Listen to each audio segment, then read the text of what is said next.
Hello दोस्तों, मेरे YouTube channel DS coaching classes में आप सभी का स्वागत है। हम कक्षा 9वीं गणित अध्याय 1 संख्या पद्धति जिसमें हम प्रश्नावली 1.5 को पढ़ रहे थे। आज हम प्रश्नावली 1.5 का प्रश्न क्रमांक 3 को हल करेंगे। तो चलिए दोस्तों, प्रश्न क्रमांक 3 को पढ़ लेते हैं। आपको याद होगा कि पाई को एक वृत्त की परिधि मान लीजिए सी और उसके व्यास मान लीजिए डी के अनुपात से परिभाषित किया जाता है, अर्थात पाई बराबर सी बटे डी है। यह इस तथ्य का अंतर्विरोध करता हुआ प्रतीत होता है कि पाई अपरिमेय है। इस अंतर्विरोध का निराकरण आप किस प्रकार करेंगे? तो चलिए दोस्तों, इस प्रश्न को हल करते हैं। जब हम कोई वृत्त बनाते हैं तो इसकी परिधि और इसके व्यास को किसी स्केल की सहायता से मापते हैं तो हमें एक सन्निकट मान प्राप्त होता है।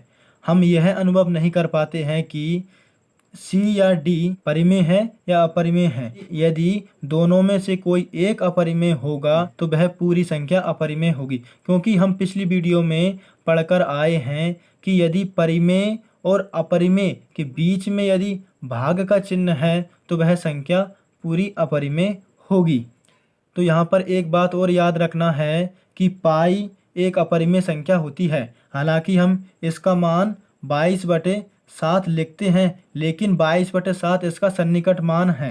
लेकिन वास्तविक रूप में पाई एक अपरिमेय संख्या है। पाई एक अपरिमेय संख्या है और सी या डी में से यदि कोई एक अपरिमेय संख्या हो जाती है तो वह पूरी संख्या अपरिमेय हो जाएगी। इसलिए इन दोनों में कोई अंतर्विरोध नहीं है। यदि यह प्रश्न परीक्षा में आता है तो हम किसी वृत्त की परिधि या व्यास को किसी स्केल की सहायता से मापते हैं तो हमें एक सन्निकट मान प्राप्त होता है। हम यह अनुभव नहीं कर पाते हैं कि सी या डी परिमेय है या अपरिमेय। यदि दोनों में से कोई एक अपरिमेय होती है तो वह पूरी संख्या अपरिमेय होगी। इसलिए इसका कोई अंतर्विरोध नहीं है।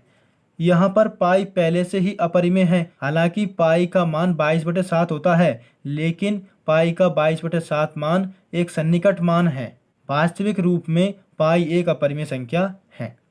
यहाँ पर सी बटे डी, इन दोनों में से कोई एक यदि अपरिमेय हो जाती है तो वह पूरी संख्या अपरिमेय होगी, क्योंकि सी बटे डी बटे के रूप में है, भाग के रूप में है। यदि दोनों में से एक अपरिमेय होती है तो वह पूरी संख्या अपरिमेय हो जाएगी, क्योंकि हम पिछली वीडियो में पढ़कर आए हैं कि यदि परिमेय और अपरिमेय के बीच में भाग का चिन्ह है तो वह पूरी संख्या अपरिमेय होगी।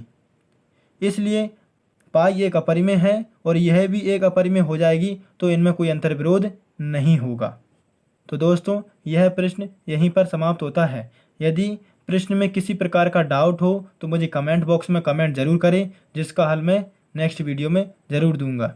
यदि वीडियो पसंद आई हो तो वीडियो को लाइक करें और अपने दोस्तों में शेयर करें और मेरे यूट्यूब चैनल को सब्सक्राइब करें। वीडियो को पूरा देखने के लिए धन्यवाद।